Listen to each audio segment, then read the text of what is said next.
single dad, sold his father's war medals for formula. The pawn shop elder was a billionaire veteran who looked into the young father's eyes, slid the cash across the counter, and whispered a truth so powerful it would turn one desperate night into the miracle that changed both their lives forever. Before we get into the story, comment below where in the world you are watching from today.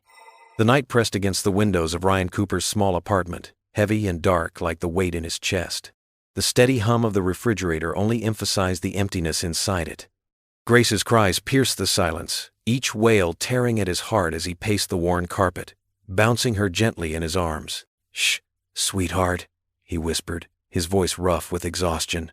"Daddy's here." He reached for the baby formula can on the counter, his stomach dropping as he shook it. The hollow rattle confirmed what he already knew, barely a spoonful left. Grace's tiny face was red with hunger, tears streaming down her cheeks. Ryan began to sing softly, the same lullaby his father had sung to him countless times during thunderstorms and nightmares. "Hush, little baby, don't you cry. Daddy's gonna sing you a lullaby." His voice cracked on the second verse. The melody brought back memories of his father sitting on the edge of his bed, still in his work clothes, singing with such gentle patience. Now, that same tune felt like sandpaper in his throat as Grace continued to cry. Moving to the kitchen, Ryan pulled open drawers and checked old coffee cans where he kept spare change. A handful of pennies, 2 nickels, and a quarter, not even enough for a cup of coffee, let alone baby formula. He'd stretched every dollar from his last paycheck, but there was still a week until the next one. "Just hold on, Gracie," he murmured, though the words felt hollow. "We'll figure something out." The memory of Emily's funeral swept over him like a cold wave. The autumn day had been crisp and clear, mocking the darkness that had settled over his world. He remembered standing there, holding 2-month-old Grace, as they lowered Emily's casket into the ground.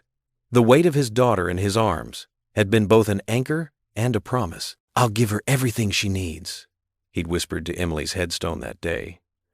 "I'll raise her with honor, just like Dad raised me." Now, 2 years later, those words echoed back at him like an accusation.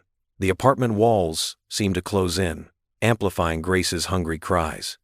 Bills were stacked on the kitchen table, past due notices in red ink, a final warning from the electric company, and a rent reminder that made his hands shake. Ryan's eyes burned as he looked around the apartment. The few pieces of furniture were threadbare, but clean. He'd sold anything of value months ago: his watch, Emily's jewelry, except her wedding ring, even his old guitar. Everything, except. His gaze drifted to the shelf where a worn wooden box sat, its dark wood polished by years of careful handling. Inside were his father's World War II medals, awarded for valor under fire in the Pacific. They were his most precious possession, a testament to his father's courage and sacrifice. The box seemed to stare back at him, heavy with history and meaning. How many times had his father taken out those medals, not to brag, but to teach Ryan about duty, honor, and the price of freedom? They were more than medal and ribbon, they were his heritage, his connection to the father he'd lost too soon. Grace's cries grew more desperate, her tiny body shuddering against his chest. The sound cut through him like a knife, each sob a reminder of his failure to provide for her. He'd fought in Iraq, earned his own medals, but none of that mattered now. What good was honor if his daughter went hungry? Ryan's legs felt heavy as he approached the shelf. His hands trembled as he reached for the box, memories flooding back. His father's proud smile when Ryan enlisted, the last conversation they'd had before the heart attack took him, the promise to always protect what mattered most. "I'm sorry, Dad," he whispered, his voice barely audible over Grace's cries. The words tasted like defeat as he took down the wooden box, its familiar weight now a burden of guilt in his hands. The medals gleamed dully in the low light, each one representing a moment of extraordinary courage. The Bronze Star his father earned for saving his entire platoon. The Purple Heart from the wound he never fully recovered from. The campaign medals that told the story of a young man's sacrifice for his country. Grace hiccuped against his shoulder, her cries softening into exhausted whimpers. Ryan held her closer, feeling her tiny heart beating against his chest. In that moment, he understood that sometimes the hardest battles weren't fought with weapons, but with the choices that love demanded. His father had always said that medals weren't about glory, they were about doing what had to be done when it mattered most. As Ryan stood there, holding his hungry daughter and his father's legacy, he realized that maybe this was such a moment. "I'm sorry, Dad," he whispered again, gently touching the metals one last time. "But Grace needs this more than we need memories." The first hints of dawn painted the sky in pale brushstrokes of pink and gray as Ryan Cooper guided his worn pickup truck through the empty streets. In the rearview mirror, he could see Grace dozing in her car seat, her tiny fingers curled around a threadbare stuffed rabbit. The morning fog clung to the ground like a thick blanket, wrapping the small town in ghostly silence. Main Street was just beginning to stir. The local diner's neon open sign flickered to life, and Mr. Chen unlocked the front door of his corner grocery. Ryan's chest tightened as he drove past. That's where he'd bought Grace's formula until his credit card was declined last week. "Almost there, sweetheart," he whispered, though Grace slept on peacefully. The metals rested heavy in his jacket pocket, wrapped in a clean handkerchief. Each bump in the road seemed to make them press harder against his heart.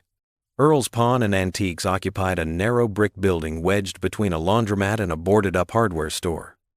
The windows were clean but clouded with age, displaying an odd collection of vintage cameras and tarnished brass instruments.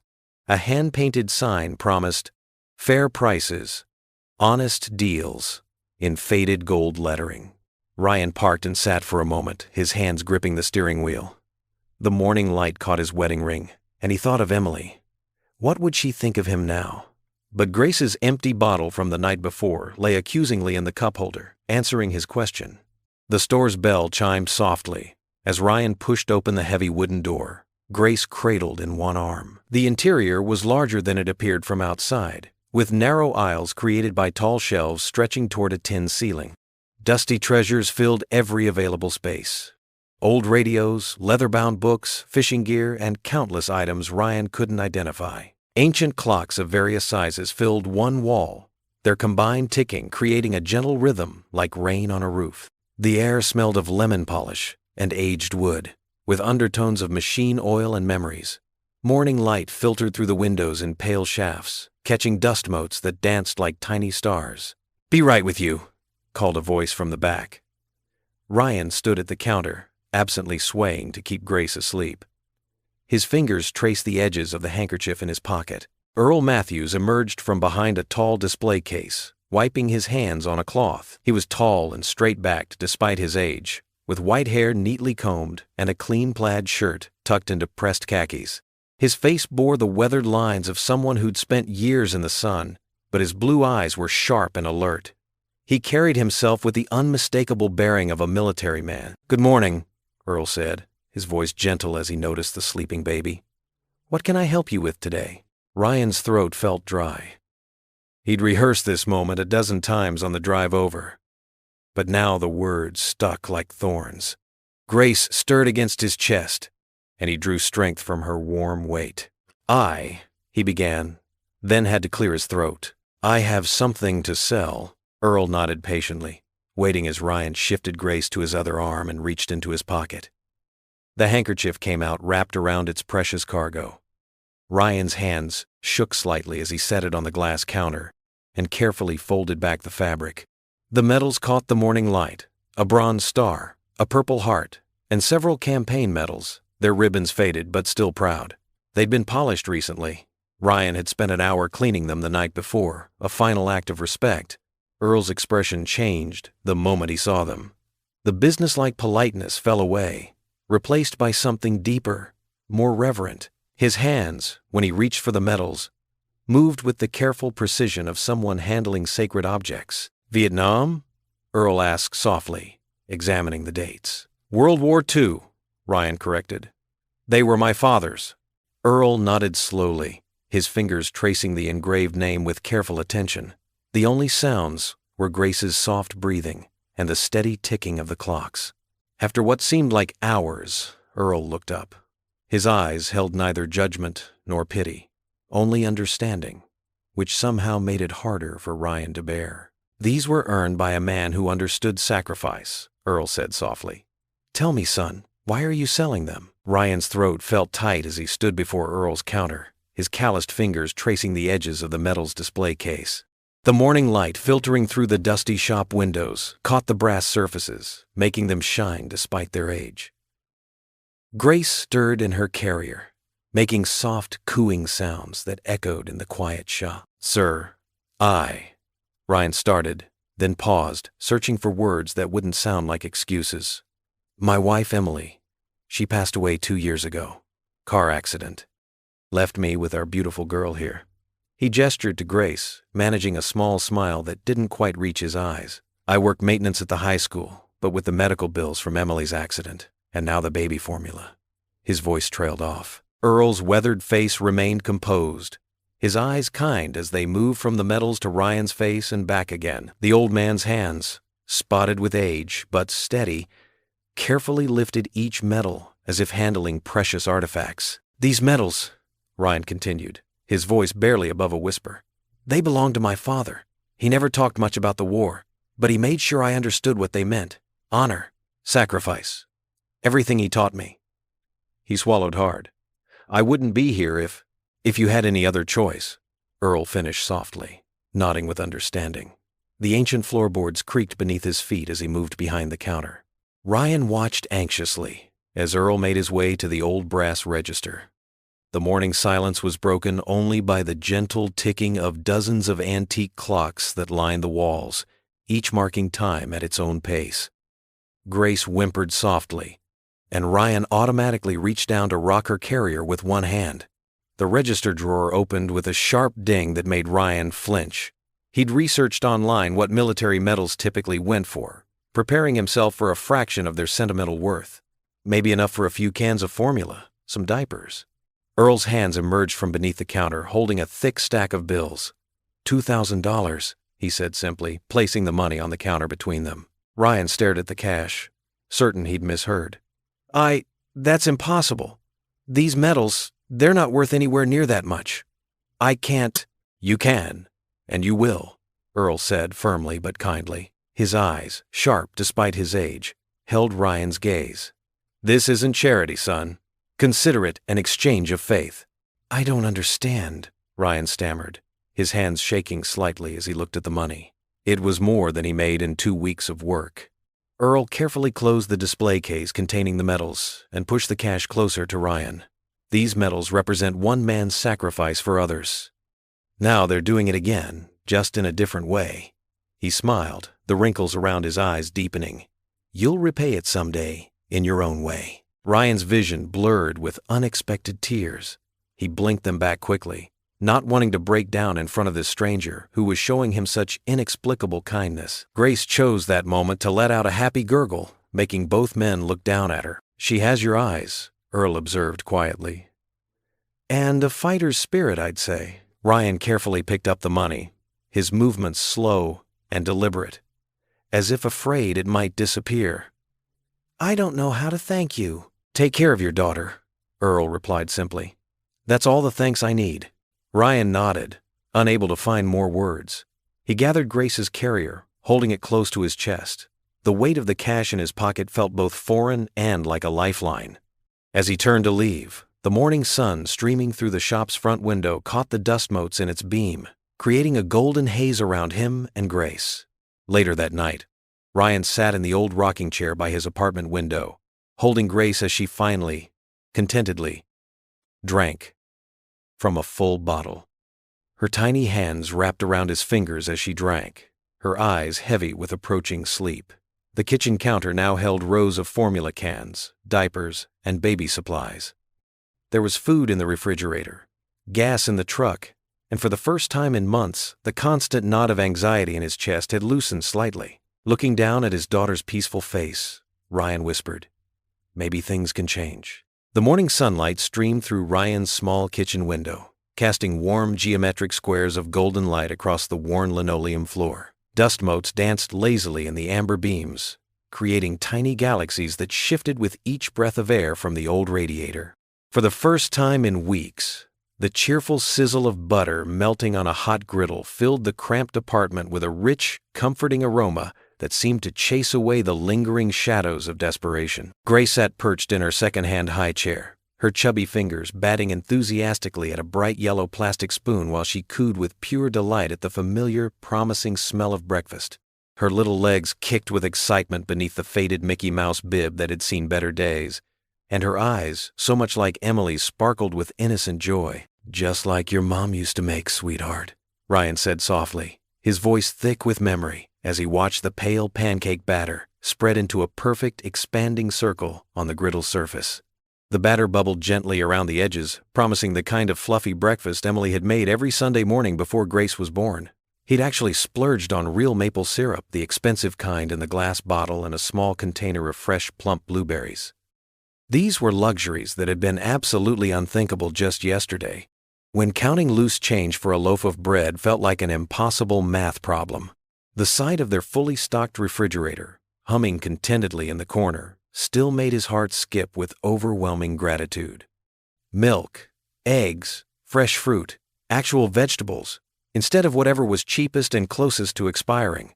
The abundance felt almost surreal after months of creative rationing and careful portion control. Grace squealed with delight and kicked her feet more vigorously as Ryan flipped the golden pancake with practiced ease, the satisfying flip sending it airborne for just a moment before it landed perfectly back in the pan. "Almost ready, my little sunshine," he smiled, the motion feeling natural and unforced on his face after so many weeks of worry lines etched deep around his eyes and mouth. The intimidating stack of overdue bills on the counter, red stamps and final notices that had haunted his peripheral vision for weeks, no longer looked like an insurmountable mountain threatening to crush them both. Earlier that morning, before Grace had even stirred in her crib, he'd walked the 3 blocks to the building manager's cramped office and paid half of what he owed in back rent. The crisp 20s had felt substantial and real in his hands, not like the crumpled singles and quarters he'd been scraping together for months. Mrs. Martinez, their patient building manager with her silver-streaked hair and kind eyes, had squeezed his weathered hand between both of hers, her lined face brightening with genuine relief. "You're a good father, Mr. Cooper," she'd said, her slight accent wrapping around the words like a warm embrace. "I never doubted you'd find a way. Things will get better now. You'll see." After a leisurely breakfast where Grace managed to get more blueberry-stained pancake on her face and bib than in her mouth, Ryan cleaned her sticky fingers and face with gentle wipes, marveling at how something as simple as fluffy pancakes and real syrup could bring such radiant joy to a 10-month-old. Her giggles echoed off the kitchen walls like music he'd forgotten existed.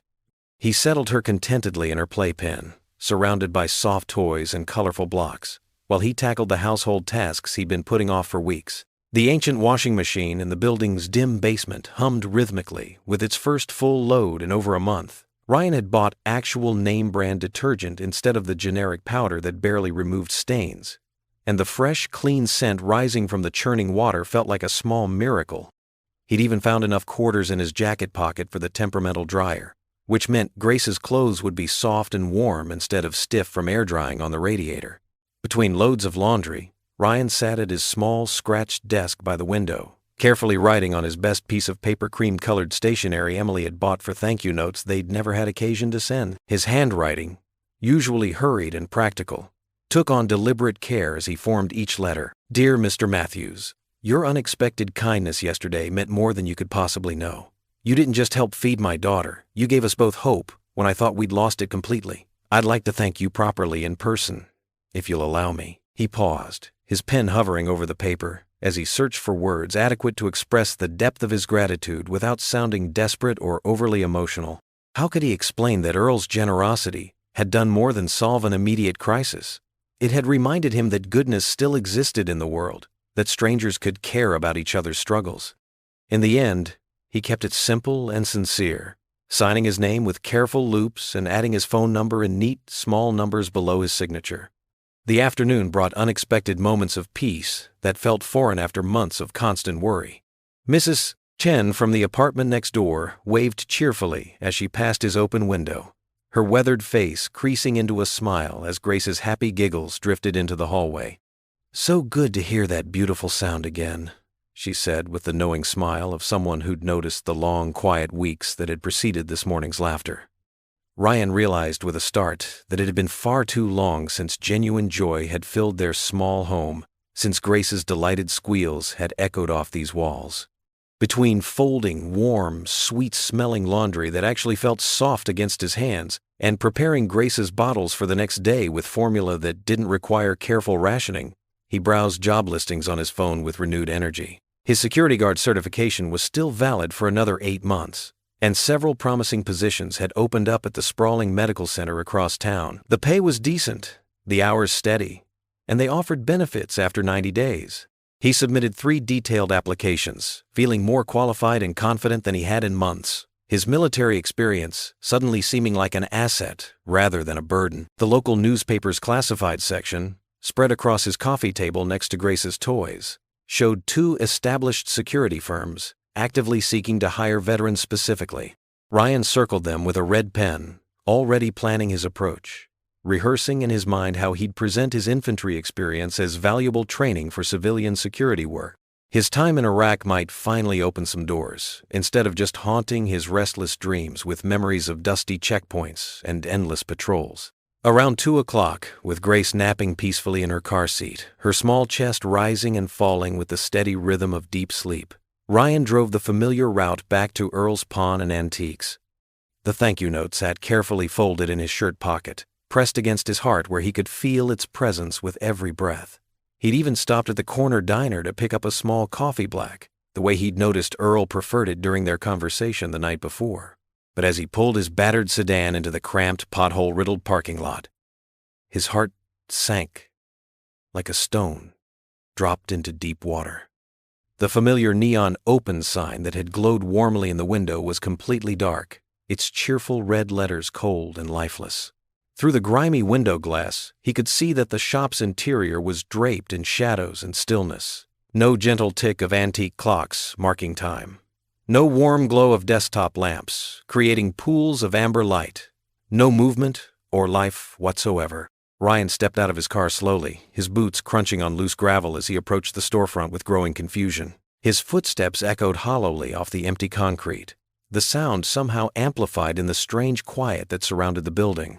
There, taped somewhat crookedly to the large front window with clear packaging tape, was a simple white sign with stark black letters that seemed to shout their message. For sale, property vacant, contact Meridian Realty. He pressed his face against the cool glass, cupping his hands around his eyes to peer inside and block out the afternoon glare. The wooden counter where Earl had so carefully counted out those life-changing $20 bills was completely bare, its surface showing rectangular dust outlines where a cash register and various small items had once Saturday. The tall shelves that had held countless treasures, vintage watches, military memorabilia, musical instruments, and forgotten heirlooms stood utterly empty, their metal framework casting long shadows across the barren interior.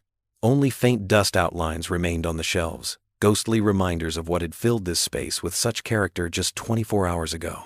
Ryan reached out tentatively to touch the door handle, though he already knew with sinking certainty that it would be locked tight. The metal was cold and completely unyielding under his fingers, offering no give whatsoever when he tried the handle. Behind him in the car, Grace stirred slightly in her car seat, making the soft, contented sounds of deep sleep that somehow echoed his own growing confusion and disbelief. The carefully written thank you note seemed to burn like a coal in his shirt pocket as he stared at the vacant shop, his mind struggling to understand how a place so full of warmth and life yesterday could disappear so completely and mysteriously today, as if Earl Matthews and his treasure-filled sanctuary had been nothing more than a dream.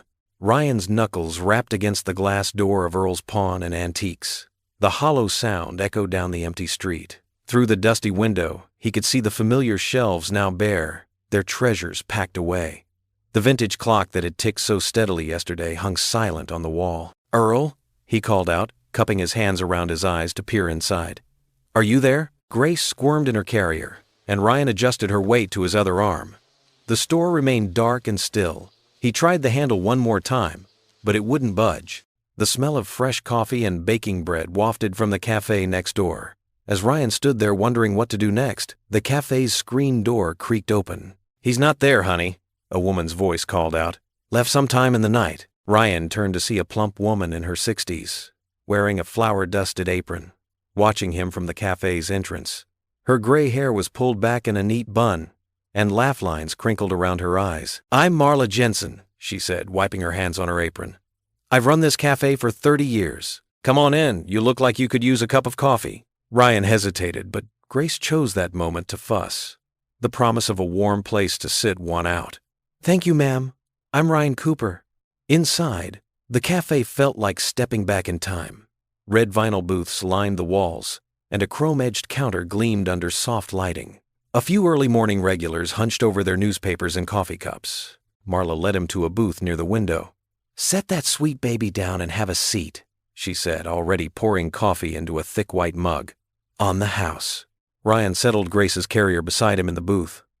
"I appreciate it. I needed to thank Earl for something he did for us yesterday. Do you know where he went?" Marla's eyes sparkled with interest. "Earl Matthews helping someone? Now there's a story I'd like to hear." She slid into the seat across from him. "That man's been a mystery since he showed up here 5 years ago." "What do you mean?" "Well," Marla leaned forward, lowering her voice conspiratorially. "Word is he used to be quite somebody. A billionaire, if you can believe it. Made his fortune in real estate development after Vietnam. They say he was some kind of war hero too, though he never talked about it." Ryan's coffee cup stopped halfway to his lips. "A billionaire? Running a pawn shop?" "Sold everything about 10 years back. Just gave it all away." Marla shook her head. "Nobody knows exactly why. But Tommy, he drives the mail truck, swears Earl's been helping veterans in secret, paying medical bills, funding rehab programs, that sort of thing." Ryan remembered Earl's words about the medals. These were earned by a man who understood sacrifice. The pieces started fitting together differently now. "The strange thing is," Marla continued, "he never wanted credit. Lived in that little apartment above the shop, drove an old pickup truck. You'd never know he had 2 dimes to rub together, let alone millions." Grace cooed softly, and Ryan gave her his finger to hold. "Did he say where he was going?" "That's just it. Nobody knows. Place was empty this morning, just that for sale sign in the window." Marla stood up, brushing crumbs from her apron. "You want some breakfast? You look like you could use a good meal." "Thanks, but we should get going." Ryan carefully lifted Grace's carrier. "I appreciate the coffee and the information." Back home that evening, after putting Grace down in her crib, Ryan sat at his small desk and opened his laptop. The screen's blue light illuminated his tired face as he typed "Earl Matthews, Vietnam veteran billionaire" into the search bar. Several old newspaper articles appeared. One from 15 years ago showed a younger Earl in an expensive suit, cutting a ribbon at a building dedication. Another mentioned the Valor Hands Foundation, describing it as a mysterious charitable organization that had helped thousands of veterans rebuild their lives. The most recent article, dated 10 years ago, announced Earl's surprising decision to sell his real estate empire. The photo showed him outside his corporate headquarters, looking grim but determined. The caption read, "Matthews liquidates billion-dollar empire, cites personal reasons." Ryan clicked through the articles, his eyes growing heavy. Grace slept peacefully in her crib beside his desk, her tiny chest rising and falling steadily. He looked at her, then back at Earl's photo on the screen. "Who are you really, Earl?" he murmured, the question hanging in the quiet room. The warehouse supervisor's words still rang in Ryan's ears as he cleared out his locker. "Sorry, Cooper. We need someone with more management experience." 3 days of stewing over another denied promotion had finally pushed him to his limit. 8 months of lifting boxes, working overtime, and still barely making ends meet. Something had to change. Ryan pulled his father's medals from beneath his work shirts, their polished surface catching the fluorescent light. Earl's generosity had bought them time, but Ryan knew money wasn't the only thing he owed the mysterious pawnbroker. There was something about the old man's eyes when he'd looked at those medals, something that spoke of shared sacrifice and understanding. Back home, Grace crawled on her playmat while Ryan sat at his small kitchen table, laptop open. The Valor Hands Foundation's website showed an impressive list of veteran support programs, but finding Earl proved harder than expected. Ryan dialed the foundation's number, holding Grace with one arm as the phone rang. "Valor Hands Foundation. How may I direct your call?" a cheerful voice answered. "I'm trying to reach Earl Matthews," Ryan said, bouncing Grace gently as she started to fuss. A pause. "I'm sorry, sir. Mr. Matthews doesn't take calls. Please, it's important. He helped me recently at his pawn shop." "Sir, I understand. But Mr. Matthews is very private. He's helped many veterans over the years, but he doesn't—" "I have something of his," Ryan interrupted. "Something important I need to return." I can pass along a message, but thank you anyway, Ryan said, hanging up. He looked down at Grace, who stared back with her mother's eyes. Looks like we're doing this the hard way, sweetheart. Ryan packed efficiently, skills from his army days kicking in. Diapers, formula, extra clothes for Grace. His own bag was sparse. 2 changes of clothes, toiletries, and his father's medals wrapped carefully in a soft cloth. He'd found Earl's old business records online, showing a string of pawn shops in towns across the state. The closest was 2 hours away. As Ryan strapped Grace into her car seat, Mrs. Martinez from next door called out, "Going somewhere?" "Road trip," Ryan answered, managing a smile. "Following up on a job lead." She nodded knowingly. "About time. You're worth more than that warehouse, Ryan Cooper. Your papa would have said the same." The mention of his father sent a familiar ache through Ryan's chest. He waved goodbye and slid behind the wheel, adjusting the rear-view mirror to see Grace already dozing off. The highway stretched before them, morning sun warming the asphalt. Ryan's mind wandered to memories of his father, not the frail man in the VA hospital bed, but the strong figure who'd taught him to fish, to change a tire, to stand up for what was right. He remembered the night before deploying to Iraq, his father pressing something into his palm, his own service ring. "Honor isn't in the medals, son," he'd said, voice rough with emotion. "It's in what you do when nobody's watching." Ryan glanced at Grace in the mirror. "Your grandpa was something else, kiddo. Wish you could have met him." She cooed in response, tiny fingers reaching for a shaft of sunlight. The miles rolled by, towns blending into countryside and back again. Ryan stopped twice for diaper changes and once for lunch at a small diner where the waitress fawned over Grace. Each mile brought questions. Would Earl even be there? What would Ryan say if he found him? The medals felt like they were burning a hole in his duffel bag. Late afternoon, sun painted the sky in shades of orange and pink as Ryan pulled into the small town of Mill Creek. The Veterans Community Center sat on a quiet street, its brick facade weathered but well-maintained. A simple banner hung above the entrance. "Hope for Heroes Volunteers, welcome." Ryan parked, studying the building. A few cars dotted the lot, and warm light spilled from the windows.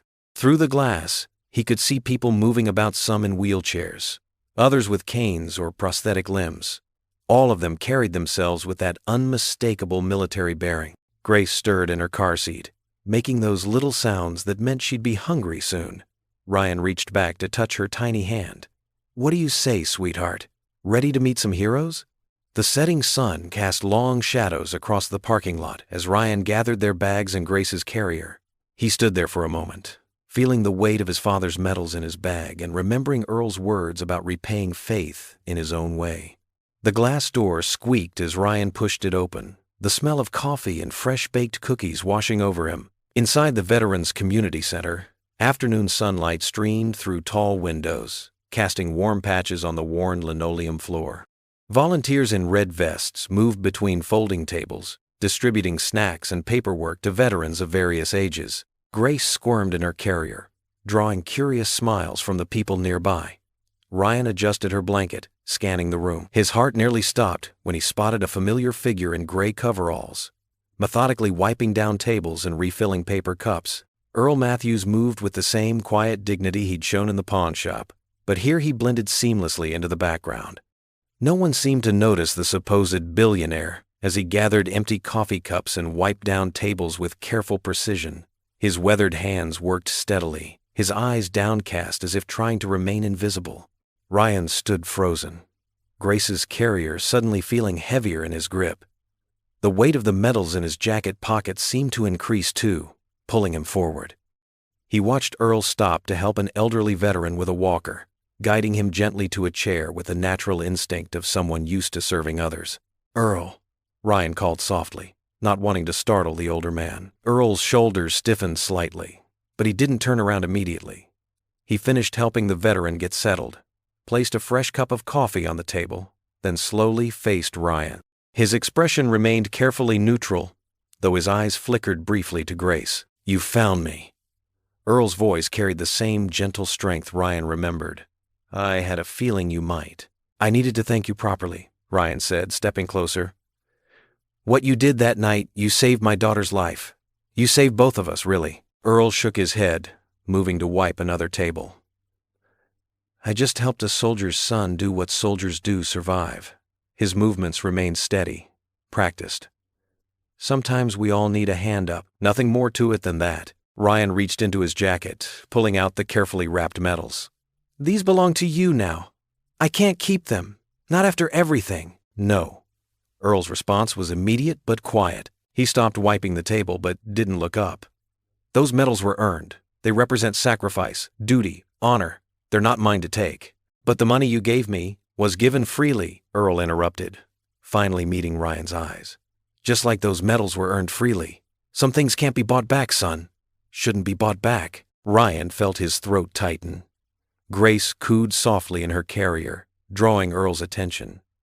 The older man's face softened as he looked at her. She's growing well, Earl observed, a hint of satisfaction in his voice. Strong, like her father. Because of you, Ryan insisted. I don't understand why you helped us, why you're here now, working as a janitor? Earl's smile was gentle. It's honest work. Keeps me busy. Keeps me connected to the people who matter. He gestured around the room at the veterans. These men and women, they're my family now. Just like I had another family long ago in a different war. Earl walked slowly toward the far wall, where photographs of service members hung in simple frames. Ryan followed, carefully maneuvering Grace's carrier through the tables. Earl stopped before a particular photo, pointing with a slightly trembling finger. The black and white image showed two soldiers in Vietnam-era uniforms, arms around each other's shoulders, grinning despite the mud and exhaustion evident on their faces. The younger man on the left was clearly Earl. The other man's features struck Ryan like a physical blow, the same jaw, the same steady eyes he'd seen in his father's other photos. Below the photo, a simple brass plate read, Captain Thomas Cooper, your father, Earl said softly, was more than my commanding officer. He saved my life in more ways than one, taught me what it meant to lead with compassion, to serve with honor. He turned to face Ryan fully. When you walked into my shop with his medals, I knew exactly who you were. Thomas Cooper's boy has his eyes. Ryan stared at the photograph, at his father's young face frozen in time, standing beside the man who'd saved his daughter's future. The coincidence felt too perfect, too meaningful to be chance. Grace reached out from her carrier, tiny fingers grasping at air, and Earl gently offered her his hand. She gripped his finger tight, gurgling happily. 3 generations connected by sacrifice, duty, and now, an act of grace that had brought them full circle. Ryan felt the medals in his pocket, understanding at last that their true value lay not in the medal and ribbon, but in the bonds they represented, bonds that could never be pawned or purchased, only passed forward in acts of kindness. The fluorescent lights hummed quietly overhead as Ryan sat across from Earl at one of the empty folding tables. The other volunteers and veterans had gone home, leaving the community center in that strange, hollow silence that follows a busy day. Coffee cups and cookie crumbs littered the nearby tables, forgotten in the rush of closing time. Grace slept peacefully in her carrier, her tiny fist curled around the edge of her pink blanket. Earl's eyes kept drifting to her, a gentle smile softening the deep lines around his mouth. Your father, Earl began, his voice rough with emotion, was the bravest man I ever knew. He reached into his coverall pocket and pulled out a worn leather wallet. From inside, he carefully extracted a creased photograph, handling it like a precious artifact. The photo showed 2 young soldiers, arms around each other's shoulders, grinning despite the mud and exhaustion evident on their faces. Ryan recognized his father immediately, the same strong jaw, the same kind eyes that looked back at him from his own mirror every morning. This was taken 3 days before it happened, Earl said, passing the photo to Ryan. September 1969, just outside Da Nang. We'd been running supply missions, trying to keep the roads clear. His fingers trembled slightly as he wrapped them around his empty coffee cup. That morning started like any other, humid, the air so thick you could drink it. Ryan leaned forward, his heart pounding. His father had never talked much about Vietnam, carrying those memories to his grave. Our convoy hit a mine, Earl continued, his voice dropping to nearly a whisper. The truck in front of us went up first. I was driving the second vehicle. The blast knocked us off the road, and we rolled. He closed his eyes, lost in the memory. The fuel tank ruptured. I was trapped in the cab, my leg pinned under the dashboard. The flames were spreading fast. Ryan could barely breathe, picturing the scene with terrible clarity. "Your father," Earl's voice cracked. "He ran through enemy fire to reach me. The heat was unbearable, but he wouldn't leave. He worked until he got me free, carried me to safety, caught some shrapnel in his back doing it." Earl opened his eyes, meeting Ryan's gaze. "The doctors said I would have died in another minute. But Thomas, your father," he just smiled and said, "No brother gets left behind." Tears welled in Ryan's eyes. He touched the old photograph gently, tracing his father's young face with a trembling finger. "I tried to repay him," Earl said. "But how do you repay someone for your life? I carried that debt, that gratitude, for 50 years. He gestured to the sleeping Grace. "When I saw you in my shop with your little girl, when I learned who you were, it felt like God himself had given me a chance to finally honor that debt." Ryan wiped his eyes with the back of his hand. "Dad never mentioned any of this." "He wouldn't have," Earl nodded. "Thomas wasn't the kind to brag. He did what was right because it was right, not for glory or recognition." The old man's shoulders sagged slightly, and he pulled another photo from his wallet. This one showed a younger Earl in a business suit, standing proudly next to a handsome man in desert camouflage. "My son, Michael," Earl explained softly. "He wanted to serve like his old man. Made me proud and terrified at the same time." His weathered hands gripped the photo tightly. "He was in Afghanistan, leading a team protecting a school construction project. They came under heavy fire. Michael," Earl's voice caught. "He got his whole unit to safety but took a bullet doing it. Just like your father, putting others first, no matter the cost." Ryan watched as Earl carefully returned the photos to his wallet. The old man's eyes were distant, filled with a pain that time hadn't dulled. "After Michael died, none of it meant anything anymore," Earl continued. "The real estate empire, the billions in the bank, it all felt hollow. I started selling everything, giving the money away, focused on helping veterans, trying to honor Michael's memory." He gestured around the community center. "But I couldn't stand the attention, the press calling me a philanthropist, so I disappeared. Opened that little pawn shop, started helping people quietly, one at a time." Ryan looked down at his father's medals, still unable to believe the connection between their families. His voice was thick with emotion when he spoke. "Dad used to tell me that sacrifice isn't about dying, it's about how we live for others." Earl nodded, a tear rolling down his weathered cheek. "Your father taught me that lesson in Vietnam. Michael lived it in Afghanistan." He reached across the table, placing his hand over the medals. "These aren't just pieces of metal, son. They're reminders that love is stronger than death, that honor lives on in how we treat each other." Grace stirred in her carrier, making soft baby sounds in her sleep. Both men looked at her, seeing in her innocent face the future their loved ones had died protecting. Ryan picked up the medals, their weight feeling different now, heavier with meaning. His voice was barely above a whisper as he said, "Maybe our fathers are still leading us, even now." Note: stopped here as this concludes the required scene elements. The emotional revelation about Ryan's father saving Earl, Earl's explanation about his son and fortune, and ending with Ryan's whispered realization about their father's continuing influence. The morning sun cast long shadows across the community center's parking lot as Ryan pulled up in his weathered sedan. Grace babbled happily in her car seat, clutching her favorite stuffed rabbit. It was barely 7, but already a few veterans milled around the entrance, some nursing coffee cups, others smoking cigarettes in the crisp morning air. Ryan lifted Grace from her car seat, breathing in her baby powder scent as he settled her against his chest. Her tiny fingers gripped his shirt while he grabbed the old toolbox from the trunk, the same one his father had used for household repairs years ago. Inside, the center buzzed with quiet energy. The coffee pot gurgled in the corner kitchen, and someone had set out day-old donuts on a paper plate. Earl stood near the bulletin board, reviewing a list of repair jobs that seemed to grow longer each day. "Good morning," Ryan called out, adjusting Grace on his hip. Earl turned, his face brightening. "You're early." He nodded at the toolbox. "Ready to work?" "Yes, sir."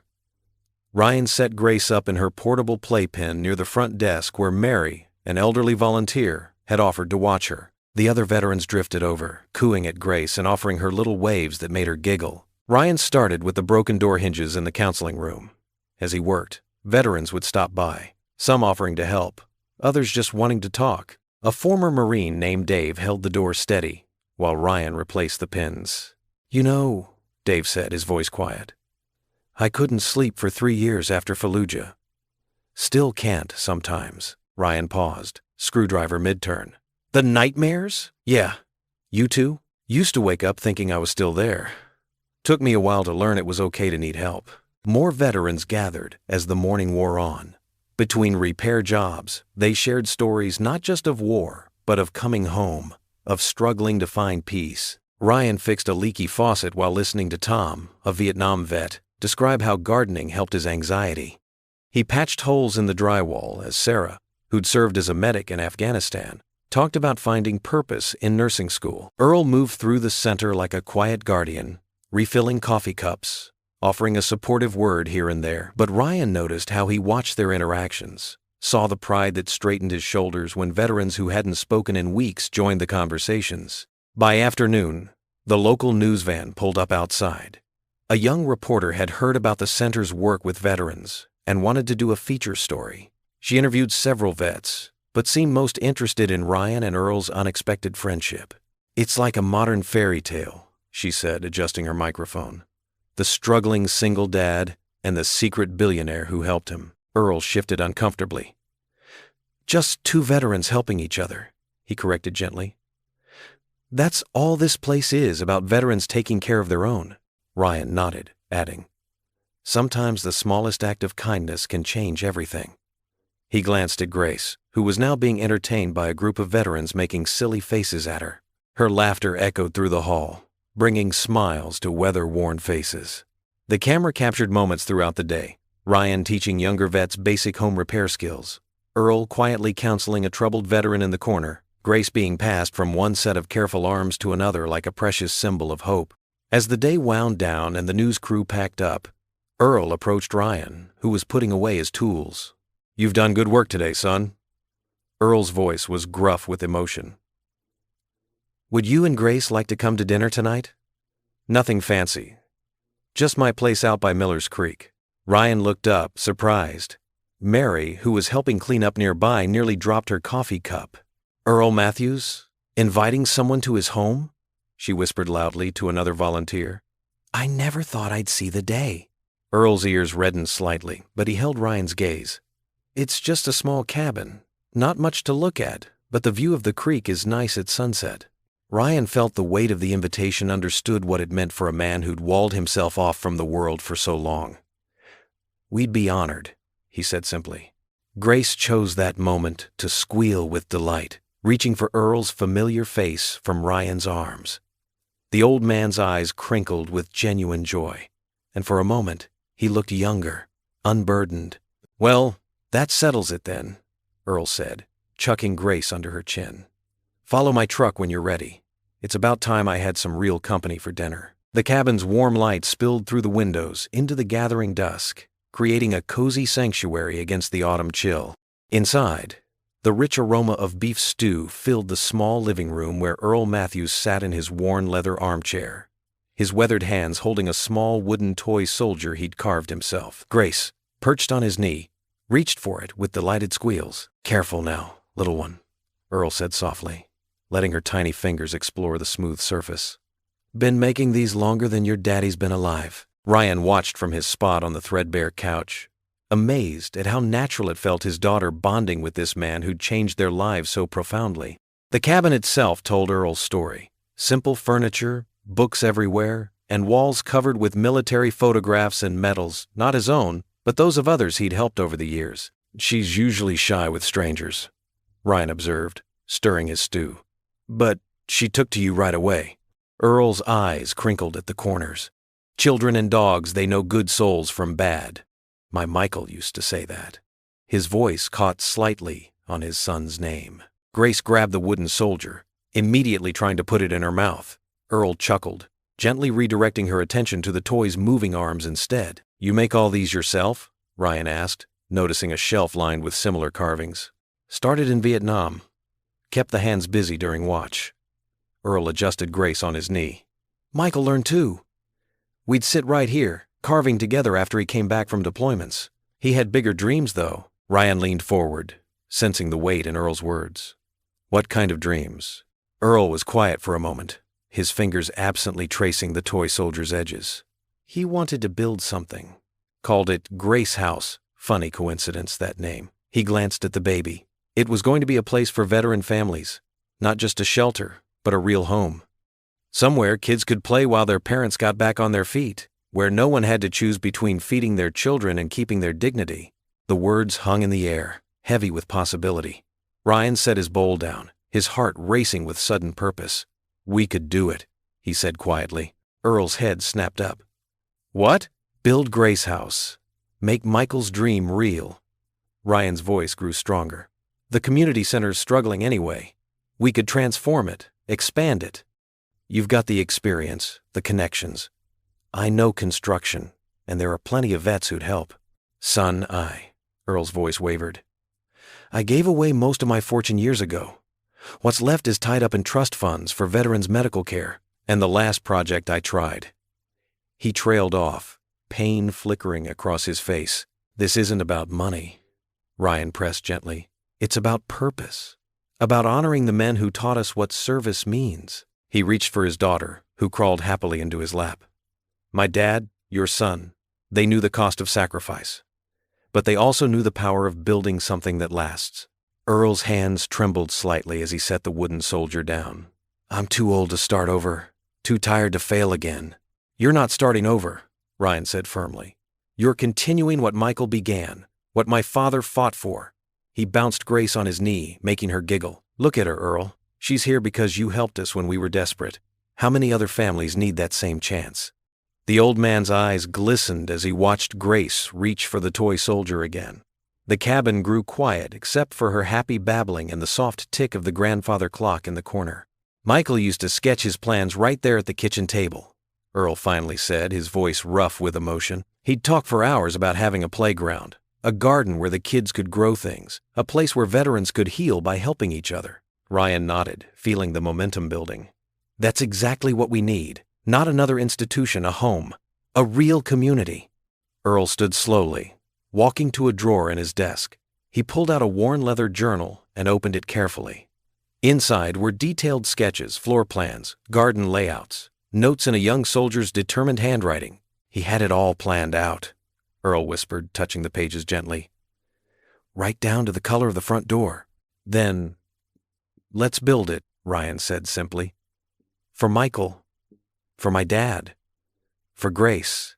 Earl looked at the journal, then at the baby playing contentedly in Ryan's lap. His shoulders straightened almost imperceptibly, as if some long-carried weight was shifting. "It won't be easy," he warned. "Nothing worth doing ever is," Ryan replied. "But we're not alone. The veterans at the center, they need this too. A chance to build something bigger than themselves." Earl's eyes met Ryan's, and in them was a spark of the determination that had once built an empire.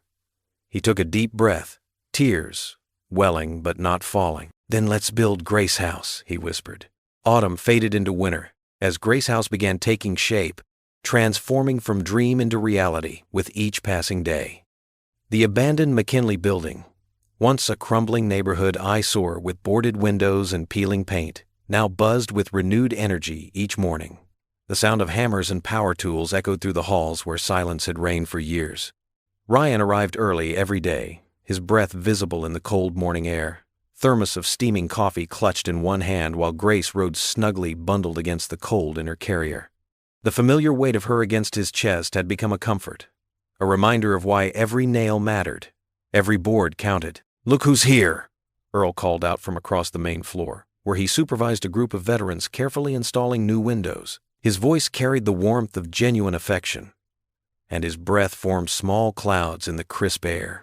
The old man moved between the workers with practiced ease, checking measurements and offering encouragement. "Our littlest supervisors come to inspect the work again." Grace squealed with delight and waved her tiny mittened hands as veterans throughout the room paused their work to greet her. These men, once strangers bound only by shared service and hidden wounds, had become an extended family over the past weeks. The transformation was remarkable. Faces that had been closed off and guarded now lit up at the sight of the baby. Tommy, a former Marine whose muscled arms were covered in faded tattoos that told stories of deployments and brotherhood, immediately set down his hammer to make exaggerated funny faces at Grace. His tough exterior melted completely when she giggled, revealing the gentle soul beneath the warrior's mask. Mike, a quiet man who rarely spoke about his 3 tours in Afghanistan, and whose eyes still held shadows of distant battles, always saved a piece of his afternoon chocolate bar for her, breaking it into tiny pieces she could gum safely. "How's the plumbing situation coming along down there?" Ryan asked, settling Grace down in her colorful playpen near the makeshift office they'd set up in what used to be a storage closet. The space was cramped, but functional, with folding tables covered in blueprints, permits, and supply lists. Earl gestured toward the basement stairs, where the steady sound of work echoed upward. "Jim's got the hot water running strong in the entire east wing now. Says we'll have the whole building's plumbing system completely finished by Thursday if the new fixtures arrive on schedule." He pulled out the detailed blueprints with obvious pride, spreading them carefully across the largest folding table. "The grant money from the Veterans Affairs Office came through yesterday, every penny we requested. We can break ground on the family apartment wing next week." Each day brought small victories that felt monumental to the men who achieved them. In the spacious kitchen, Chef Marcus, who'd once cooked for an entire battalion in the scorching heat of Iraq, tested the gleaming new industrial stove by making massive pots of thick, hearty chili for the growing work crew. The rich aroma drew everyone in at lunchtime, filling the newly refurbished dining hall with animated conversation and genuine laughter that hadn't echoed in these walls for decades. "Never in my wildest dreams thought I'd be holding a spatula instead of a rifle," Marcus said with a grin, ladling out generous portions into mismatched bowls. Sweat beaded on his dark forehead despite the cool air, and his eyes held a contentment that had been missing for years. "But this feels right, you know? This feels like coming home." Ryan knew exactly what he meant, understanding the sentiment in his bones. He watched Tommy, patiently teaching another veteran how to properly patch drywall, their shared focus and quiet concentration healing something deeper than the visible holes in the damaged plaster. In the backyard, Mike had started an ambitious vegetable garden, carefully marking off neat plots for spring planting with wooden stakes and string. The same calloused hands that once handled deadly weapons now gently pressed tiny seeds into dark, fertile soil with infinite tenderness. Grace took her first wobbly steps in what would become the children's bright playroom. She toddled unsteadily across the freshly laid blue carpet, her face scrunched in concentration before tumbling safely into Ryan's waiting arms as paint-splattered veterans throughout the room erupted in spontaneous cheers and applause. Earl quickly captured the precious moment on his phone, his weathered eyes suspiciously moist with unshed tears. "Your beautiful mama would be so incredibly proud of you, sweetheart," Ryan whispered to Grace that evening as they walked slowly through the nearly finished first floor. "Look what you helped build with your brave little heart."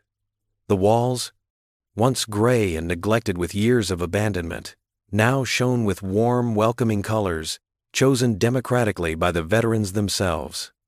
Framed photographs of service members from every conflict lined the freshly painted hallways, a powerful visual history of sacrifice, honor, and unwavering courage. One chilly morning, Ryan arrived to find Earl already there despite the early hour, hunched over building plans in the weak, gray dawn light streaming through the new windows. The old man looked unusually tired, his normally straight shoulders slightly curved, and his movements seemed slower and more deliberate than usual. "You're here awfully early today," Ryan observed gently, setting down 2 steaming cups of black coffee on the table beside the blueprints. "Couldn't sleep much last night," Earl replied with a tired smile, absently rubbing his chest with his left hand. "Too much excitement building up about the official ribbon-cutting ceremony next week, I suppose." He straightened up with visible effort, immediately waving off Ryan's concerned look with characteristic stubbornness. "Just getting old and creaky, son. Nothing for you to worry your head about." The transformation wasn't limited to just the physical building. Ryan witnessed it daily in the men and women who came to help the gradual way they began standing straighter, smiling more easily and genuinely, finding renewed purpose in each meaningful task. Veterans who'd isolated themselves completely for years after their service now showed up faithfully every day, eager to contribute their skills and energy. They shared hearty meals, swapped war stories and memories, and slowly, carefully rebuilt the deep camaraderie and brotherhood they'd lost after leaving military service behind. Grace became the project's beloved unofficial mascot and source of constant joy, She napped peacefully in the office while Ryan coordinated supply deliveries and managed contractors, played endless games of peekaboo with volunteers during their coffee breaks, and effortlessly charmed potential donors who came to tour the evolving facility. Earl doted on her like the most devoted grandfather, always keeping a secret stash of Cheerios in his jacket pocket specifically for her tiny hands. As the highly anticipated ribbon-cutting ceremony approached, the pace of work intensified dramatically. Final safety inspections were scheduled and passed. Furniture and equipment were delivered and carefully arranged, and state-of-the-art security systems were professionally installed. Ryan couldn't help but notice Earl taking increasingly frequent breaks, discreetly sitting down whenever he thought no one was watching his every move. The day before the ceremony, the first snow of the season began falling in fat, lazy flakes. Earl stood motionless at the large front window, watching the white flakes drift past like memories, his weathered hand pressed firmly against his chest. His breathing seemed slightly labored, though he tried to hide it. "You feeling okay there?" Ryan asked with growing concern, coming to stand close beside his mentor and friend. "Just the cold winter air getting to these tired old bones," Earl said with what Ryan recognized as a forced smile that didn't quite reach his eyes. "Nothing a hot cup of strong coffee won't fix right up." Ryan wasn't entirely convinced by the reassurance, but Earl had already turned away with determined purpose, calling out detailed instructions to volunteers who were hanging festive evergreen wreaths for tomorrow's celebration. Grace, captivated by watching the swirling snow from her secure playpen, clapped her small hands together in pure delight, blissfully unaware of the growing concern clouding her father's watchful eyes. The December morning dawned bright and cold, frost glazing the windows of the newly renovated Grace house. Red and blue balloons bobbed in the winter breeze, and a hand-painted banner stretched across the entrance proclaimed, "Welcome home, heroes." The parking lot filled quickly with cars, their exhaust creating misty clouds in the crisp air. Ryan adjusted his tie borrowed from Earl and bounced Grace on his hip. She wore a tiny red dress for the occasion, her dark curls tied with matching ribbons. Through the main entrance he could see the transformed interior. Where peeling paint and broken tiles once dominated, warm colors and gleaming floors now welcomed visitors. The smell of fresh coffee and baked goods wafted from the newly equipped kitchen. "Ready for the big moment?"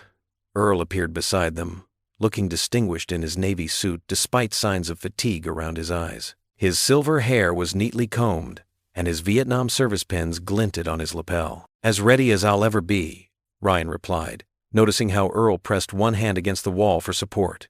"You okay?" "Just excited."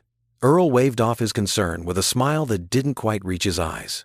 "Let's get this show on the road." The main hall filled with families, veterans, and local officials. Children darted between chairs while parents chatted, creating a warm buzz of conversation. Chef Marcus had outdone himself with a spread of refreshments that covered 3 tables. The local news station set up cameras near the podium.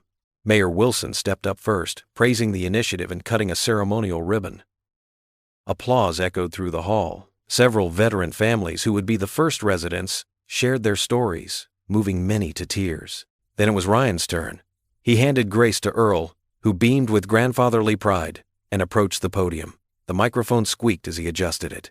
"A few months ago," Ryan began, his voice steady despite his racing heart, "I stood in a pawn shop with my father's medals in my hands and shame in my heart. I was a veteran who couldn't feed his daughter, who felt like he'd failed everyone who believed in him." He paused, meeting Earl's eyes in the crowd. "But that day, I learned something about honor. It's not just about the medals we earn or the battles we fight. It's about how we lift each other up when we fall." The room had gone completely silent. Even Grace seemed to sense the importance of the moment, sitting quietly in Earl's arms. "My father gave his life serving this country. Earl Matthews served alongside him in Vietnam. And now, through Grace House, their legacy lives on." Ryan gestured to the renovated space around them. "This isn't just a building. It's a promise to every veteran who comes through these doors. You are not alone. Your sacrifice matters. Your family matters." Applause burst forth, growing louder as Ryan continued. "None of this would exist without Earl Matthews. He taught me that true strength isn't in fighting battles alone, it's in building something together, in helping others find their way home." Earl started to stand, Grace still in his arms as Ryan called him forward. The applause swelled again. people rising to their feet. But something was wrong. Earl's face had gone ashen, his steps faltering. "Earl?" Ryan rushed forward as the older man swayed. Tommy, the tattooed Marine, lunged forward to catch Grace as Earl's knees buckled. The applause turned to gasps and cries of alarm. Ryan caught Earl before he hit the ground, easing him down gently. "Someone called 911, Ryan shouted, loosening Earl's tie with shaking hands. The mayor was already on his phone, speaking rapidly to emergency services. "Can't," Earl whispered, clutching his chest. "Breathe. Stay with me," Ryan pleaded, gripping Earl's hand. "Help is coming. Just stay with me." The next few minutes blurred into chaos. Paramedics burst through the doors, their equipment clattering on the polished floors. They worked quickly, attaching monitors and speaking in clipped, professional tones. Grace wailed from somewhere in the crowd, her cries cutting through the confusion. "BP's dropping," one paramedic announced, fitting an oxygen mask over Earl's face. "We need to move now." Ryan watched helplessly as they lifted Earl onto a stretcher. The proud soldier who had given him hope now looked small and fragile under the harsh fluorescent lights. Someone, maybe Chef Marcus, pressed car keys into Ryan's hand. "Go with him," the chef said. "We'll take care of things here." The ride to Memorial Hospital passed in a daze. Ryan followed the ambulance, his hands white-knuckled on the steering wheel. Grace had finally fallen asleep in her car seat, exhausted from crying. In the hospital's emergency bay, he could only watch as they wheeled Earl through double doors marked "Authorized Personnel Only." Hours crawled by in the waiting room. Grace dozed fitfully in his arms, while Ryan stared at the institutional green walls, remembering similar vigils during his wife's final days. Veterans from Grace House filtered in and out, bringing coffee and quiet support. Finally, a doctor in wrinkled scrubs approached. "Mr. Cooper? We've stabilized him for now, but his condition is serious. The next 24 hours will be critical." Ryan nodded numbly, following her to Earl's room. The steady beep of monitors filled the air.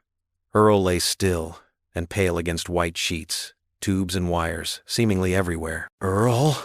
Ryan whispered, sinking into the chair beside the bed. Grace stirred in his arms, reaching toward the familiar face. "You can't leave now. We still have work to do." The only response was the rhythmic hum of machines and the fluorescent lights flickering overhead. A doctor appeared in the doorway, clipboard in hand. "We're doing all we can." The fluorescent lights hummed steadily in the hospital corridor as Ryan shifted in the uncomfortable plastic chair outside Earl's ICU room. His back ached from nights spent sleeping upright, but he couldn't bring himself to leave. The stack of letters in his lap had grown dog-eared from constant handling messages from families whose lives Earl had touched through Grace House.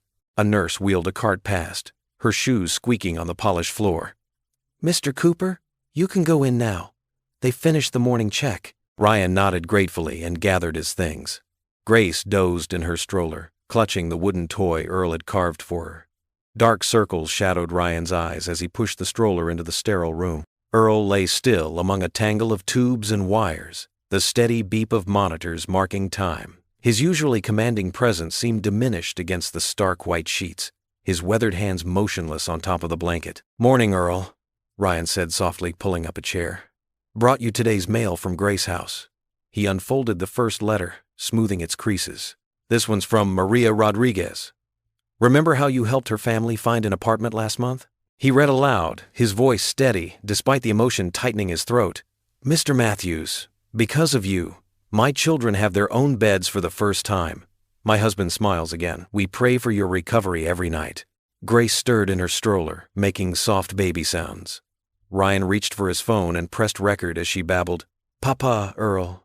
Her tiny voice echoed in the quiet room. He played it back, holding the phone near Earl's ear. "Hear that? She's been practicing. Everyone misses you at Grace House." Ryan's voice cracked. "The place isn't the same without you telling your terrible jokes." A knock at the door interrupted his words. Sarah Chen from the Veterans Affairs office stood in the doorway, her expression grave. "Ryan, do you have a moment?" His stomach clenched, but he nodded.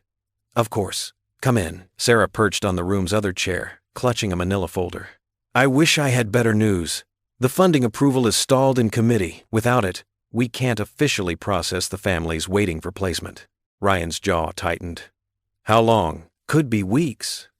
Maybe months." She hesitated.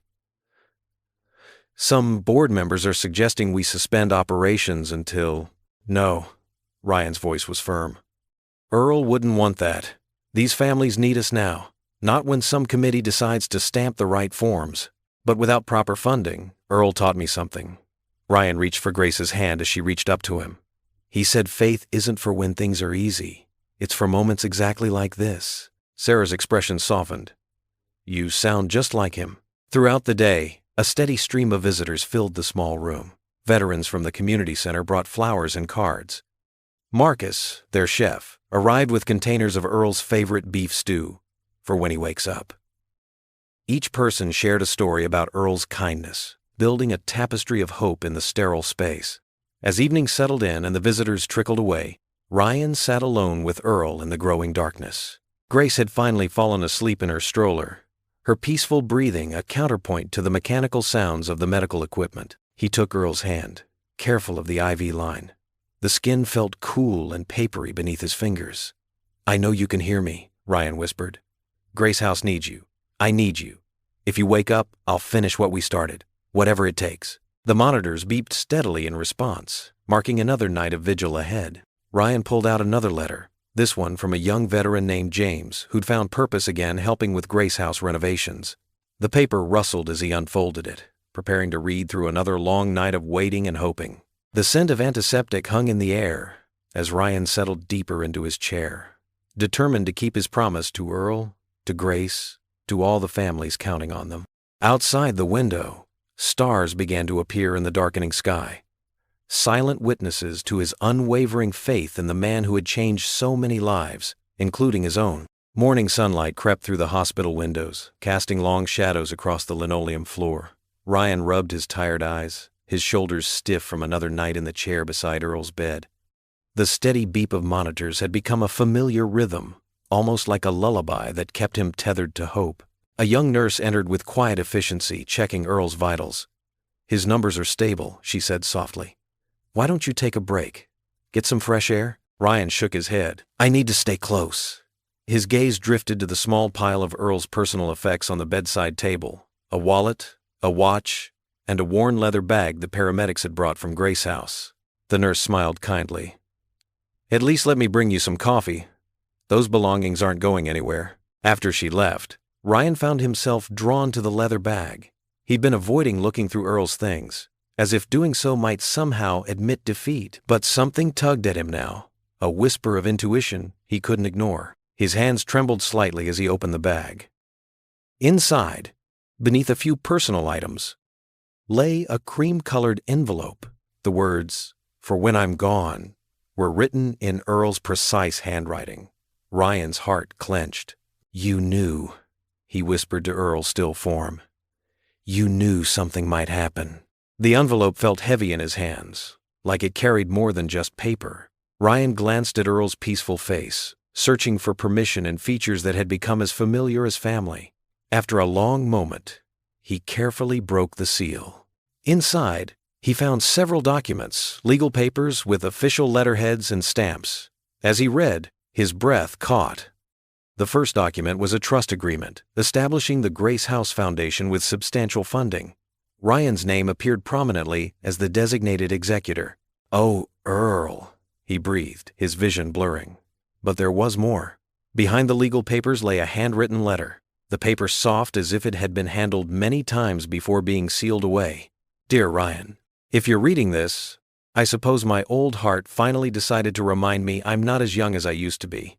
Don't waste time with guilt or grief. I've lived a full life, richer than I deserved. Your father saved my life in Vietnam. He pulled me from that burning truck and never asked for anything in return. That debt has weighed on me for decades. When you walked into my shop with those medals, I knew God had finally shown me how to repay it. The Grace House Foundation is now yours to guide. The trust holds enough funding to keep our dream alive for generations. Your father saved one life that day in Vietnam. Now it's your turn to save others. The medals belong on your wall, son. Let them remind you that the greatest honor isn't in dying for what you believe in, it's in living for it. Take care of our girl. When Grace is old enough, tell her about her grandfathers, all of them. With pride and faith, Earl. Ryan's hands shook as he read the letter a second time, then a third. Tears fell freely onto the paper, and he quickly wiped them away, careful not to smudge the precious words. The morning light seemed brighter now, almost holy in its intensity. He looked at Earl, this man who had planned so carefully, who had seen so clearly what Ryan himself hadn't fully understood. The foundation wasn't just about helping veterans. It was about continuing a chain of grace that had started decades ago in a jungle halfway around the world. The trust documents laid out everything meticulously: funding sources, operational guidelines, succession plans. Earl had thought of everything, ensuring that Grace House would survive and thrive long after he was gone. The amount designated in the trust made Ryan's head spin millions of dollars, all dedicated to supporting veteran families in need. Standing slowly, Ryan placed the letter back in its envelope with reverent care. He rested his hand on Earl's shoulder, feeling the warmth of life still present beneath the hospital gown. "I understand now," he said softly. "What you did at the pawn shop. It wasn't just about helping Grace and me. You were passing on the torch my father lit. I won't let either of you down." The morning sun had fully risen now, its rays streaming through the window. Ryan tucked the envelope securely in his jacket pocket, its weight against his chest feeling like a shield of purpose. He stepped toward the door, each movement filled with new resolve. In the doorway, he paused for one last look at Earl. The morning light bathed the room in gold, transforming the sterile hospital space into something almost sacred. The envelope pressed against his heart like a promise waiting to be fulfilled. Ryan stood in the main hall of Grace House, surrounded by a circle of worried faces. Veterans young and old, their families and local volunteers had gathered at his urgent call.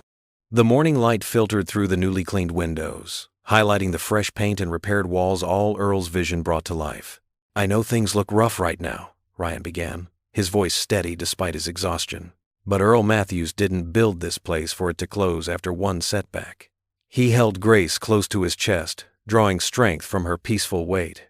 "We're soldiers. We adapt and overcome." Tom, a Vietnam-era Marine with silver hair, stepped forward. "What do you need us to do, son?" Ryan pulled out a notepad. "First, we organize.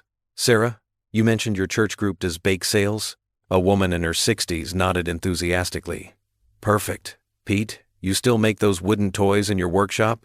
The retired carpenter smiled, patting his tool belt. Within an hour, they had a plan. The community room transformed into command central, with veterans applying military precision to civilian challenges. They divided into teams, each taking on different aspects of fundraising. The first bake sale exceeded expectations. Sarah's group set up tables outside the local grocery store, the aroma of fresh cookies and bread drawing curious shoppers. Grace, strapped to Ryan's chest in her baby carrier, became their secret weapon.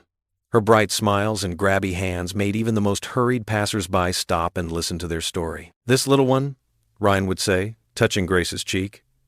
"She's why we named it Grace House. Because sometimes grace comes when you least expect it, just like Earl showed us." Pete and his woodworking buddies organized an art exhibition in the center's gymnasium. Display tables showcased handcrafted toys, intricate wooden boxes, and carved military insignias. Each piece came with a story, the veteran who made it, their service history, their connection to Grace House. A local reporter, Kate Chen, arrived one afternoon while Ryan was fixing a leaky faucet. She watched as Grace toddled between veterans' legs, receiving high fives and gentle pats from everyone she passed. "She's like a tiny commanding officer," Kate observed, scribbling notes. "Everyone lights up when she comes around." Ryan wiped his hands on his jeans. "They're all her family now. That's what Earl wanted, a place where no veteran feels alone." The story ran the next day. Grace Under Pressure, How a Baby Girl and Her Father United Veterans to Save Their Home. The article detailed Earl's collapse, Ryan's determination, and the community's response. Photos showed Grace being cradled by various veterans, her face bright with unguarded joy. Donations began trickling in, then flowing. A local business matched the bake sale funds. A veteran-owned construction company offered free repairs. Children emptied piggy banks. Elderly veterans sent in crumpled dollar bills with notes saying, "For Earl." Ryan kept track of every cent, every name. Each evening, after Grace was asleep, he'd drive to the hospital and sit beside Earl's bed, sharing the day's victories and challenges. The Wilson twins had their art display today, he said one night, adjusting Earl's blanket. "Remember how you said they just needed a purpose? Well, they sold every piece." He pulled out his phone, showing Earl pictures of the event. "And Grace, she's got everyone wrapped around her finger, just like you said she would." The monitors beeped steadily, Earl's chest rising and falling in mechanical rhythm. Ryan continued his update, describing how the volunteer roster had doubled, how 3 homeless veterans had found housing through their new outreach program. "We're doing it, Earl," Ryan said softly. "Grace House is growing stronger every day. Just like you planned." He placed a fresh photo on Earl's bedside table, Grace, surrounded by smiling veterans, the Grace House sign proudly displayed behind them. "She asks about her Papa Earl every day. The other vets tell her stories about you, about Dad, about all the heroes who brought us here." The night shift nurse appeared in the doorway, her presence a gentle reminder that visiting hours were ending. Ryan stood, squeezing Earl's hand one last time. "Same time tomorrow," he promised. "We'll keep the light on for you at Grace House, just like you always did for us." As Ryan walked through the quiet hospital corridors, his phone buzzed with messages from volunteers. Tomorrow's schedule, new donations, more stories of lives being changed. Grace House wasn't just surviving, it was thriving, becoming everything Earl had dreamed it could be.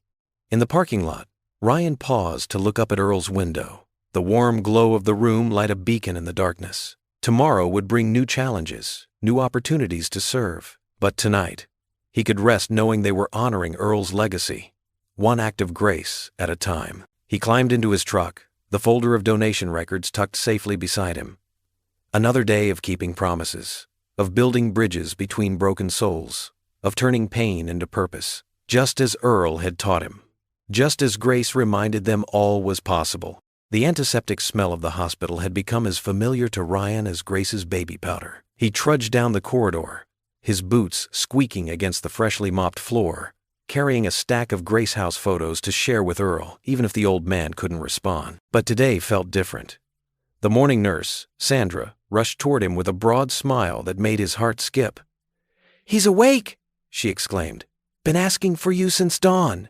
Ryan froze, the photo album nearly slipping from his trembling hands. After weeks of silence, of one-sided conversations and desperate prayers, it seemed impossible. He quickened his pace, torn between running and maintaining his composure. Outside Earl's room, he paused to catch his breath. Through the window, he could see Earl propped up slightly on pillows, looking frail but alert. The morning sun cast a gentle glow across his weathered face, highlighting the deep lines etched by years of worry and loss. Ryan entered quietly, his throat tight with emotion. Earl's eyes, though tired, sparkled with their old warmth. "There you are, son," he said, his voice raspy but clear. "Earl." Ryan started, but words failed him. A familiar smirk crossed Earl's pale face. "Took you long enough to fix the place up," he quipped weakly, gesturing at the photo album in Ryan's hands. Ryan laughed through sudden tears, dropping into the chair beside the bed. "Well, some of us actually follow building codes," he replied, falling easily into their old pattern of gentle teasing. Earl's attempt at a chuckle turned into a small cough, but his eyes remained bright. "Show me," he whispered, pointing at the album. "Show me what you've done with my mess." Ryan opened the album across Earl's lap, careful not to disturb the IV lines. The first photo showed the main hall transformed walls, freshly painted in warm earth tones, new lighting fixtures casting a welcoming glow.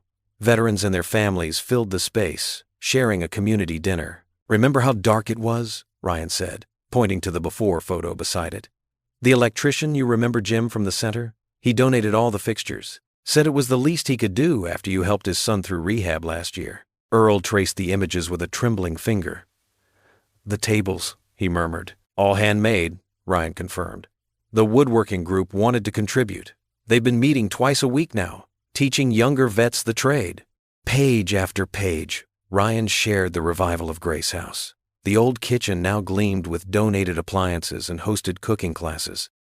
The shabby courtyard had become a thriving garden where children played while their parents attended support groups. Veterans of different eras worked side by side, finding purpose in helping others. When they reached the photos of the newly opened children's playroom, Earl's eyes welled up. "Michael," he whispered, touching a bright mural of soldiers returning home to their families. Michael would have loved this. Ryan squeezed Earl's hand gently. He does love it. His dream is helping people heal just like he wanted. Earl didn't try to hide the tears now rolling down his cheeks. All those years hiding in that pawn shop, thinking I was honoring him by punishing myself. He shook his head slowly. But this is what he meant about service. Not just surviving war, but helping others truly live again. They sat in comfortable silence for a moment, letting the morning sun warm them.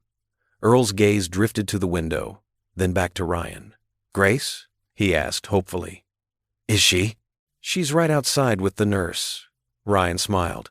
"Been asking for Papa Earl every day. Would you like to see her?"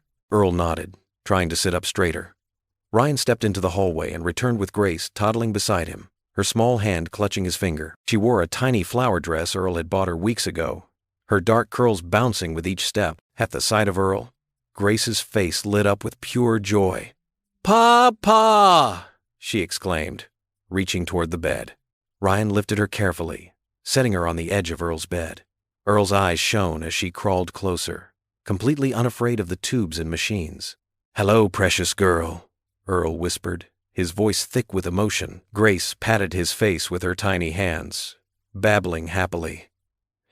"Your name means mercy," he continued softly.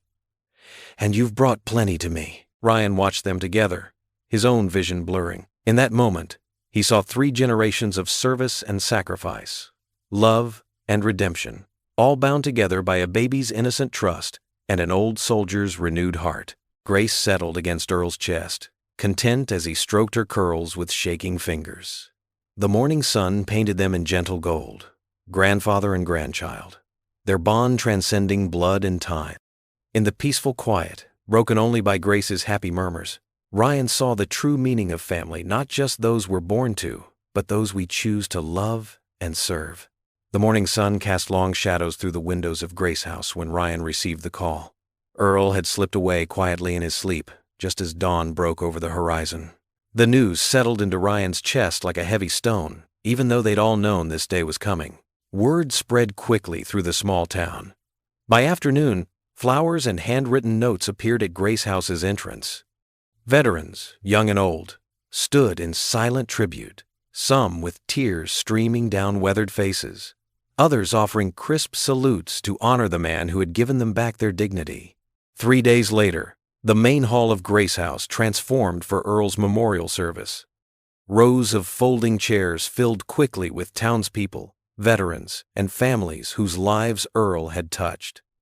American flags lined the walls, and at the front, a simple wooden podium stood beside a large portrait of Earl in his Vietnam uniform, young, proud, and full of the same quiet strength he'd carried all his life. Grace sat on Ryan's lap in the front row, playing with the ribbons on her dress, too young to understand why everyone spoke in whispers. Her dark curls reminded Ryan so much of Emily, and he held her closer, grateful for the warmth of her small body against his chest. The ceremony began with taps played by a veteran bugler. The mournful notes floated through the hall, stirring memories in every heart. Ryan watched as elderly veterans straightened their backs, muscle memory from countless farewells to fallen brothers taking over. When it was time for the eulogy, Ryan passed Grace to Mrs. Martinez, a volunteer who had become like family. His boots echoed against the wooden floor as he approached the podium. Behind him, in a newly installed glass case, his father's medals gleamed, the same medals that had started this incredible journey. Ryan cleared his throat, his hand steady on the podium as he looked out at the gathered faces. "Earl Matthews," he began, his voice strong and clear, "wasn't just a wealthy man who gave away his fortune. He wasn't just a decorated veteran or a humble pawn shop owner. Earl was a father to the fatherless, a friend to the forgotten, and a light in the darkness for so many of us." He paused, gathering his thoughts. "I first met Earl on the hardest night of my life. I was a single dad with an empty bottle and a hungry baby. I went to his shop to sell the only thing of value I had left, my father's war medals." Ryan's voice caught slightly. "But Earl didn't just give me money that night.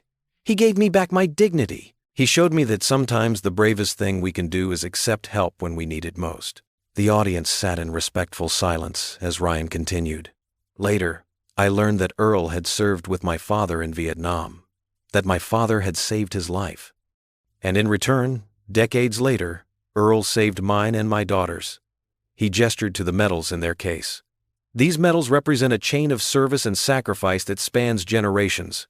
They remind us that no soldier fights alone, and no veteran should have to face their battles alone either. Veterans in the audience nodded, some wiping away tears. Ryan spoke about Earl's vision for Grace House, about his quiet strength and unfailing kindness.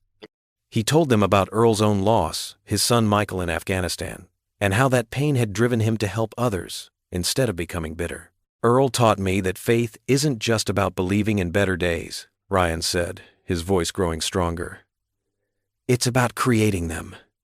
It's about taking our wounds and turning them into wisdom, our loss into love. The sunlight shifted through the windows, catching the medals in their case.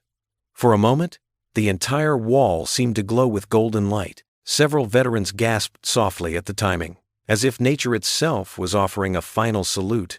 Earl never wanted recognition, Ryan continued. He gave away millions anonymously, helped countless veterans rebuild their lives, and asked for nothing in return. But today, we recognize him, not because he would have wanted it, but because his example shows us what one life, lived with purpose and compassion, can achieve. As Ryan concluded his eulogy, a gentle breeze stirred through an open window, setting off the wind chime Earl had hung outside just weeks before. Its clear, peaceful notes rang through the quiet hall. Ryan looked up, a small smile touching his lips. "He's home now," he said softly. "With Michael, with my father, with all the brothers in arms who went before." The wind chime continued its gentle song, a melody of remembrance and peace. The veterans rose as one, offering a final salute. In the front row, Grace reached toward the sound of the chimes, her innocent wonder a reminder that life continues, that hope endures, that love never truly dies, but lives on in the lives we touch and the good we leave behind. The morning sun continued to stream through the windows, warming the medals in their case, while outside, the wind chime played its sweet, simple song of farewell. Note: stopped here, as we've covered all the required elements from the instructions, the memorial service, the medals in the glass case, Ryan's heartfelt eulogy about fathers and faith, and the final moment with the wind chime. The autumn breeze carried the rich, comforting scent of fresh-baked bread through the bright halls of Grace House, mingling with the aroma of cinnamon and apple pie from the kitchen. 6 months had passed since Earl's peaceful passing in his sleep, but his spirit lived on in every corner of the sprawling building. The once abandoned structure, formerly a crumbling veterans facility that had seen better days now, hummed with vibrant life and renewed purpose. Its freshly painted walls echoed with the musical laughter of children playing and the deep, resonant voices of veterans sharing war stories and memories over steaming cups of coffee in the common room. Ryan Cooper stood in the wide doorway of the main dining hall, his shoulder leaning against the polished wooden frame as he watched the heartwarming scene unfold before him. Dozens of families had gathered for the weekly community dinner, a tradition Earl had started in the early days. A young veteran with a sleek prosthetic leg knelt beside his 6-year-old daughter at one of the round tables, patiently teaching her how to fold paper airplanes from napkins, his eyes bright with joy. At the serving counter, another former soldier rolled up his sleeves and helped dish out heaping plates of homemade lasagna, garlic bread, and fresh salad to the growing line of grateful families. The scene before him, full of hope, healing, and genuine connection, would have brought tears of pure joy to Earl's weathered eyes. "Mr. Cooper?" A hesitant, almost whispered voice drew his attention away from the bustling dining room. A woman in her 30s stood nearby in the hallway, nervously clutching her worn leather purse with both hands. Dark circles shadowed her eyes, and her clothes, though clean, showed signs of wear. "I heard about this place from someone at the VA office. My husband. He's been having a really hard time since coming home from his deployment." Ryan's expression immediately softened with understanding and compassion. He'd had this exact conversation many times now with struggling military families, but it never got any easier to hear the pain in their voices. Each story reminded him of his own desperate nights not so long ago. "Of course. Come into my office," he said gently, gesturing down the hall. "Let's sit down and talk about how we can help your family." His office, which had once served as Earl's temporary workspace during the renovation months, now bore the thoughtful touches of both men's personalities and histories. Earl's sturdy old wooden desk, the same one from his pawn shop, sat positioned beneath a large window that overlooked the peaceful courtyard garden. Framed photographs of both their fathers in crisp military uniforms hung side by side on the wall behind the desk, their faces showing the same quiet dignity and strength that had defined both men. Between the photographs, a new brass plaque gleamed in the afternoon sunlight. In memory of Earl Matthews and Captain Thomas Cooper, men of valor, fathers of grace. As Ryan settled into the comfortable leather chair behind the desk and began pulling out intake forms, 3-year-old Grace suddenly burst through the office door like a tiny whirlwind. Her dark curls bounced with each enthusiastic step, and her face glowed with excitement. "Daddy, Daddy, look what I made in art time!" She thrust forward a colorful crayon drawing of what appeared to be their family stick figures of varying sizes standing in front of a big house, including one figure with bright yellow wings that she always called Angel Earl. "It's absolutely beautiful, sweetheart." Ryan smiled warmly, setting down his papers and lifting his daughter onto his lap.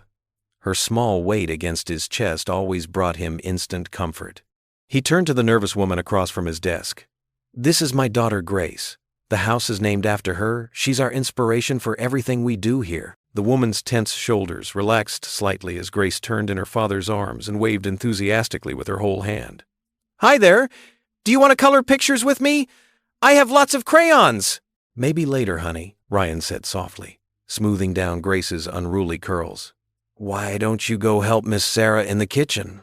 I heard she's making chocolate chip cookies for after dinner." Grace's eyes lit up at the mention of cookies, and she scrambled down from Ryan's lap. "Okay, bye, lady," she called cheerfully as she skipped out of the office, her small feet pattering down the hallway. After Grace disappeared around the corner, Ryan spent the next hour carefully listening to the woman's heartbreaking story. Her husband had returned from a difficult deployment in Afghanistan 3 months ago and couldn't seem to hold down any job for more than a week. The nightmares kept him awake, and the crowds at work made him panic. They were now facing eviction from their small apartment, and their savings had dwindled to almost nothing. It was a painfully familiar tale, one that had once been his own desperate reality not so very long ago. "We have a temporary apartment available upstairs in our family wing," Ryan explained gently, pulling out some simple forms and a pen. "It's fully furnished and includes all utilities. And when your husband is ready, no pressure at all, we'll help him find meaningful work that understands his situation. The most important thing for you to know is this: you're not alone anymore. We're family here." Later that evening, after the halls had gradually quieted and the last volunteer had said goodnight and headed home, Ryan carried a sleepy Grace up the carpeted stairs to their cozy apartment above Grace House. The space was simple but undeniably warm, filled with framed photographs of happy moments, Grace's colorful artwork taped to the refrigerator, and Earl's comfortable old furniture that he'd insisted they keep. Earl had been adamant that they live on site, always saying with a gentle smile that a home needs a loving family at its heart to truly thrive. In Grace's cheerful room, the soft glow of her nightlight cast dancing shadows on the pale pink walls that Earl had helped Ryan paint the previous spring. Ryan gently laid his daughter in her toddler bed converted from the crib she'd outgrown just months before, and tucked her favorite stuffed elephant securely under her small arm. Above the bed, mounted with careful precision on the wall, his father's medals hung in their beautifully polished frame, meticulously restored by Earl's expert hands before his peaceful passing. The medals caught the last golden rays of sunset streaming through the lace-curtained window, their brass and silver surfaces glowing like gentle halos in the fading light. Ryan stood quietly for a moment, remembering that desperate, cold night when he'd carried them with trembling hands to Earl's pawn shop, thinking in his desperation that he was selling away his father's honor and legacy forever. Instead, that single act of desperation had set in motion an incredible chain of events that had saved not just Grace, but countless other struggling families who now called Grace House their sanctuary. Brushing back Grace's soft curls with tender fingers, Ryan leaned down close to her ear and whispered the same words he said every night. "You'll never go hungry again, sweetheart.